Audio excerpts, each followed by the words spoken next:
Oke, assalamualaikum, selamat pagi semuanya. Untuk kali ini kita akan meneruskan pelajaran yang kemarin ya. Yang kemarin itu kan kalian sebenarnya sudah masuk ke operasi hitung bilangan bulat, tapi pakainya komik ya. Nah, kalian sudah baca komik. Untuk kali ini di video ini nanti akan Bu Amel bahas sedikit mengenai penjumlahan dan pengurangan yang kalian pelajari lewat komik itu. Terus nanti kita lanjutkan ke perkalian dan pembagiannya. Nah, sekarang dilihat, kemarin itu pada saat kalian membaca komik kan ada pakai cilok-cilok gitu kan. Nah, yang biru itu melambangkan bilangan positif, sedangkan yang merah itu melambangkan bilangan negatif. Kemarin kan kesepakatannya seperti itu. Sekarang untuk yang nomor 1 diingat-ingat. Di sini ada negatif 4 ditambah 7 sama dengan 0. Negatif 4 itu kan bilangan negatif. Bilangan negatif itu tadi diwakili dengan lingkaran warna merah kan, atau bola warna merah, kita sebut saja seperti itu.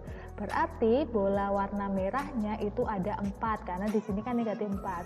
Tambah 7 itu sama saja 7 depannya kan positif kan, berarti ini keseluruhan ini adalah bilangan positif, sehingga 7 itu dilambangkan dengan bola warna biru sebanyak 7. Terus kesepakatannya lagi yang kemarin itu kalau kalian bertemu dengan bola biru ketemu sama bola merah gitu kan, cilok biru ketemu sama cilok merah itu kan hilang. Nah, ini berarti kan ada beberapa yang ketemu. Ini ketemu sama ini berarti dia menghilang. Ada berapa lagi yang ketemu? 1, 2, 3. Ada 3 pasang yang menghilang. Sisanya ada 3 bola warna biru. Warna biru melambangkan bilangan positif, sehingga kita bisa menyimpulkan bahwa negatif 4 tambah 7 itu sama dengan positif 3 atau 3 gitu saja tidak apa-apa.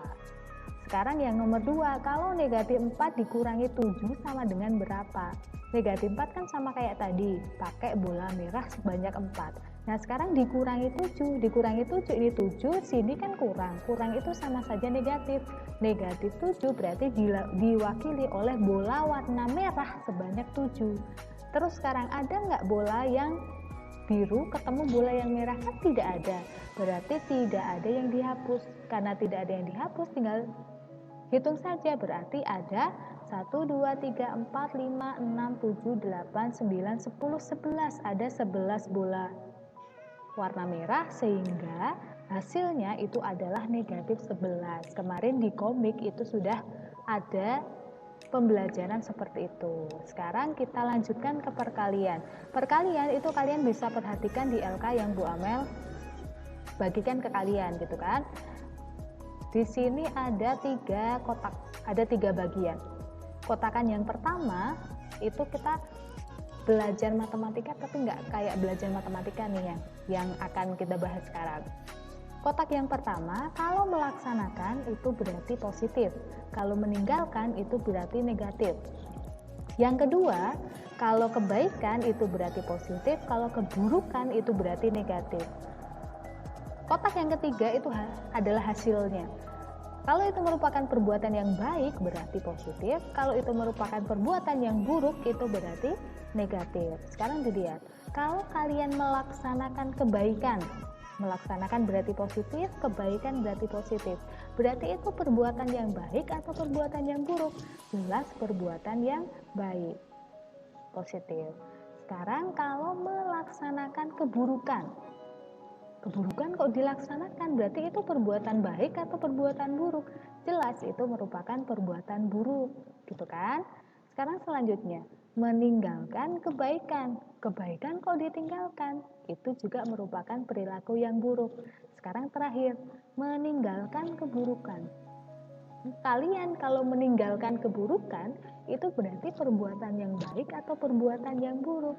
Perbuatan yang baik. Nah, bisa dianalogikan seperti itu, sehingga bisa kita simpulkan gitu kan, kalau perkalian positif dikalikan positif itu akan jadi positif, kayak tadi nih, melaksanakan kebaikan, positif kali positif, positif. Positif dikalikan negatif, negatif. Negatif dikalikan positif, negatif. negatif dikalikan dengan negatif akan jadi positif.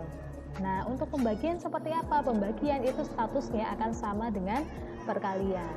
Kalau ada dua bilangan yang sama, tandanya positif dibagi positif akan jadi positif, negatif dibagi negatif akan jadi positif. Tapi kalau tandanya berbeda, yang satu positif, yang satu negatif, itu akan jadi bilangan negatif. Oke, sekarang kita ke contohnya. Tadi sudah ya, ke konsep-konsepnya untuk perkalian dan pembagian. Sekarang contohnya, kalau contoh perkalian nomor 1, 2 dikali negatif 3. Kalian bisa lihat contohnya di LK yang Bu Amel sebarkan di grup kelasnya masing-masing. 2 dikali negatif 3, 2 adalah bilangan positif, negatif 3 adalah bilangan negatif. Bilangan positif kalau dikali bilangan negatif jadi apa? Positif, negatif jadinya bilangan negatif. Sehingga kita tinggal memikirkan sekarang 2 dikali 3 seperti biasanya berapa? 6. Tapi tadi tandanya adalah negatif. Sehingga 2 dikali negatif 3 adalah negatif 6. Begitu. Sekarang yang nomor 2. Negatif 5 dikali 6. Positif di belakang ya. 6 positif, negatif 5 negatif. Negatif 5 dikali 6, negatif dikali positif, jadinya negatif, sehingga hasilnya adalah negatif 30. Jadi perhitungan perkaliannya sebenarnya sama, tapi yang harus kalian tambahkan sekarang adalah berhati-hati dalam melihat tandanya, jadinya positif atau jadi negatif. Itu tambahannya sekarang, pembelajaran sekarang tuh seperti itu. Nah, sekarang kalau negatif 13 dikali negatif 8, negatif dikali negatif hasilnya positif. Sekarang tinggal memikirkan 13 kali 8 berapa? 104. Sehingga negatif 13 dikali negatif 8 adalah positif 104, atau boleh ditulis 104 saja. Sekarang untuk contoh pembagian. Yang pertama 12 dibagi negatif 3. 12 bilangan positif dibagi negatif 3 kan bilangan negatif, sehingga ketemunya adalah bilangan negatif. Ya sama saja dengan perkalian yang tadi. Sekarang kita tinggal memikirkan 12 dibagi 3 berapa? 4, sehingga hasilnya negatif 4. Yang kedua, negatif 72 dibagi 6, hasilnya berapa? Negatif 12, karena negatif dibagi positif. Sekarang yang ketiga, negatif 24 dibagi negatif 3 berapa? 8, positif, karena 24 dibagi 3 itu adalah 8, negatif dibagi negatif itu adalah positif, sehingga hasilnya adalah positif 8. Begitulah contoh dari perkalian dan pembagian.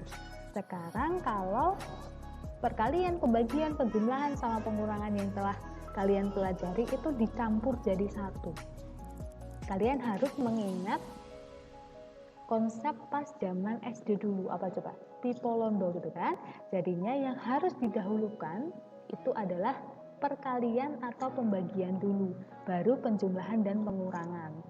Kalau penjumlahan sama pengurangan ada di satu baris atau di satu perhitungan, tanpa ada perkalian, tanpa ada pengurangan, berarti dikerjakan yang depan dulu. Yang paling depan siapa? Begitu juga kalau ada perkalian dan pembagian. Jadi stratanya gitu ya, yang paling kuat itu adalah pembagian dan perkalian, mereka sama-sama kuat. Bawahnya baru penjumlahan dan pengurangan, adiknya itu penjumlahan dan pengurangan. Tapi yang lebih kuat lagi ada satu, apa itu? Kurung. Jadi kalau kalian ketemu sama perhitungan, mau apapun itu, kalau sudah dikurung berarti itu yang harus dikerjakan pertama kali.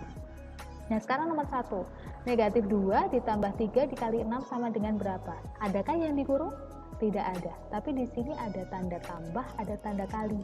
Berarti siapa dulu yang harus dikerjakan? Nah, yang harus dikerjakan adalah yang belakang dulu, karena perkalian. Gitu kan, nanti hasilnya beda. Hati-hati ya. Kalau ada penjumlahan, ini ada perkalian, berarti harus dikali dulu. Ketemulah 3 kali 6 adalah 18. Negatif 2 ditambah 18, kembali ke konsep awal tadi yang cilok-cilok tadi. Ketemunya adalah positif 16. Hati-hati ya, positif 16. Itu adalah contoh pertama dari hitung campuran. Sekarang contoh yang kedua. Tentukan hasilnya, agak panjang, 18 dibagi 3 dikali 5 dikurangi 7. Apa yang harus dikerjakan dulu? Ini 5 dikurangi 7 ada di dalam kurung, berarti dia dulu yang harus dikerjakan. 18 tetap, bagi 3 tetap, 5 dikurangi 7 berapa? Negatif 2. Nah sekarang ini ada bagi, ada kali dalam satu baris, berarti apa dulu yang harus dikerjakan? Yang dikerjakan harus yang depan dulu, berarti 18 dibagi 3 kan 6, dikali negatif 2. Sekarang hati-hati, positif 6 dikali negatif 2 hasilnya adalah negatif 12. Begitu, itu contoh hitung campurannya. Sekarang kalian bisa kembali ke LK-nya, dipelajari lagi, dirangkum ya, karena dicatat saja yang dari atas sampai bawah dicatat, terus tugasnya silahkan kalian baca dengan jelas di LK dan dilaksanakan. Begitu, kalau ada pertanyaan boleh ditanyakan ke WA-nya Bu Amel, boleh pakai voice note, boleh pakai video call. Terima kasih. Assalamualaikum warahmatullahi wabarakatuh.